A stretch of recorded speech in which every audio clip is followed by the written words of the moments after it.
Up, Journey fam? Coach Lauren here today, coming in with part 2 of our running series. Coach Austin did part 1, and today I'm going to be talking about long distance running. Yay! Don't sound so excited, my guys. All right, so like I said, I'm going to be covering long distance. Austin covered sprinting. So sprinting and long distance are not entirely different, but the way our body utilizes our muscles is a little bit varying. And also it's basically like same movement, different strategy. So we can't go into it with the same strategy as sprinting as in long distance. All right, first let's touch upon some differences in sprinting versus long distance.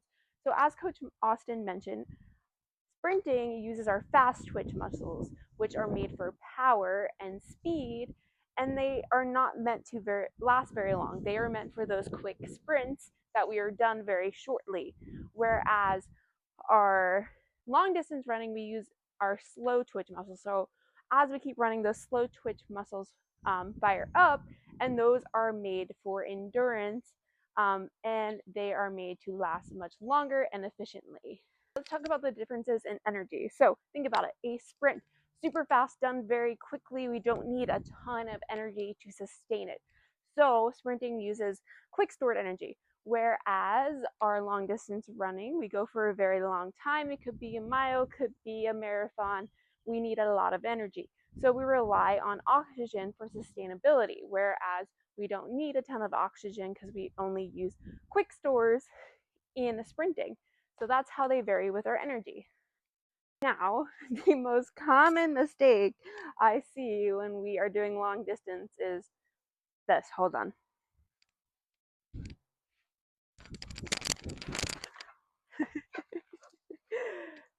What does that mean? That means you are going too hot out of the gate. When we go too hot out of the gate, everything just goes downhill. Our form, our breathing, etc. downhill. That is my number one tip. We are not going out of the gate sprinting. Long distance does not equal sprint. They are very different. So that is my first tip to you: is do not go hot out of the gate.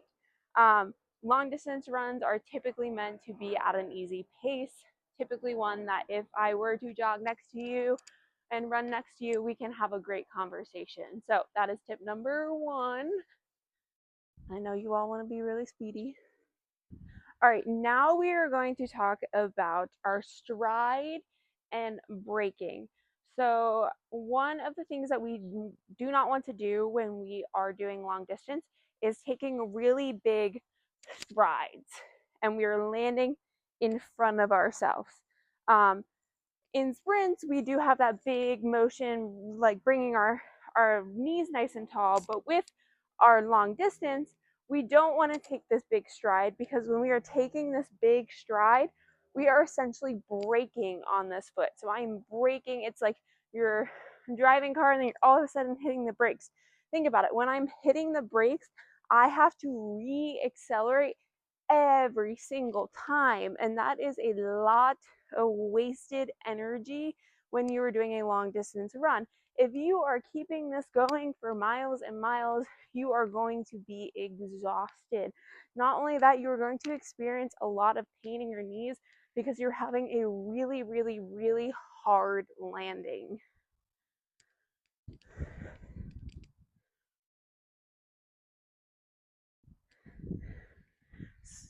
So when we are doing long distance, what we want to do is keep this foot that's landing under our hips. We want to keep it under our hips as much as we can. So under our hips, under our hips. We want to have quick and gentle feet. I don't want you crashing down. So we're going to land about just under this hip. Now again, everyone's body is not proportionate to mine or someone else's, so we have to keep that in mind. But I definitely don't want to see this. We should be under our hip right here, okay?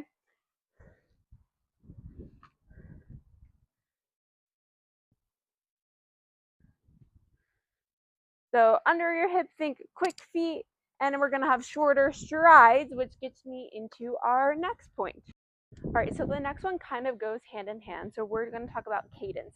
So cadence is your steps per minute. So if I'm running, it's going to be how many steps per minute I am taking.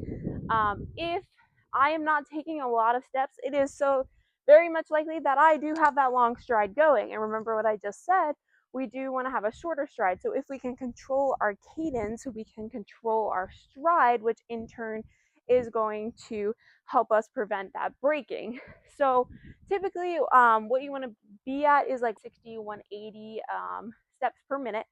Again, this is going to vary per body. I just like to put out there that we're not all the same. I have really long legs, and there's people that have shorter legs than me. But that is the typical range, even like 150 to 180.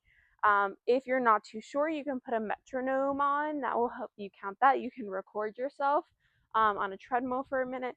But we do want to keep that cadence around 160, 165, because again, that's going to keep us in that nice, short, quick strides.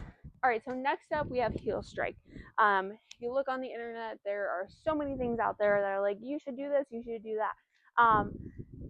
As long as you have the stride down, it's not going to be the end of the world, but I would try to focus on that midfoot, so landing in the middle of my foot rather than heel to toe or running on my toes. I see this a lot, especially when we're doing long distance. A lot of people tend to go on their toes, but I really want you to try to focus on landing on that midfoot.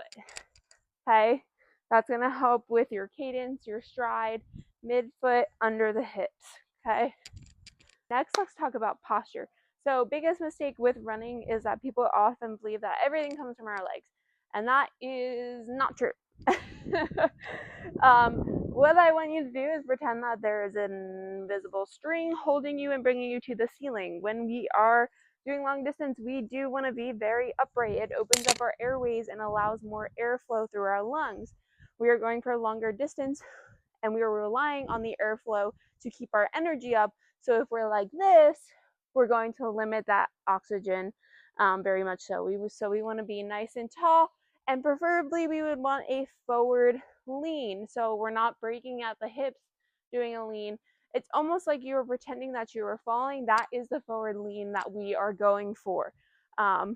This forward lean is going to help you keep momentum going. If we were breaking at the hips, we're going to run like that, and that does not look good. So forward lean, upright, our head should be looking straight forward about 10 to 15 feet. We want everything to be relaxed, our shoulders nice and relaxed. Again, if we are tensed up, our everything is going to tense up, and we are going to become very sore very fast. And again, we're going to hinder that breathing. So we want to be nice and open.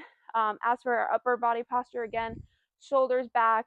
As for our arm motion here, with our sprinting, obviously we're using a lot of momentum, whereas here we do want to keep nice and close to our body still, but we don't need to have as much of a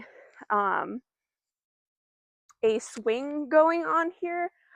We can do like hip to nose or hip to nipple is a good run. Again, like Austin said in his video, which is similar to sprinting, we do not want to cross. Again, crossing is going to waste energy, and it's going to inhibit airflow as well. So we don't want to cross when we run. We want to keep nice and straight. Again, like hips to nose or hips to nipple is good for long distance. I am going to talk about breathing. The most important thing in long distance running, again, we run off of that oxygen. We need the oxygen. If we're not breathing properly, we are not going to get enough energy. And also, we are just going to kill ourselves. And breathing in a certain pattern and putting ourselves in a rhythm is going to help us with all the other things that I just talked about. So a good tip for long distance running is inhale for 3. So 3 steps. So inhale, 1, 2, 3, and then exhale, 1, 2. That is a good breathing rhythm that you can get into that is going to help you regulate. It's going to put you in a rhythm. If the rhythm starts here, it's going to start everywhere. So that is another tip. Long distance running, please see me. I'm happy to help you. I've done a half marathon and I did High Rocks, which is so much running. So I'm more than happy to help, but those are my best tips for you. Thanks, Journey fam, and I will see you around.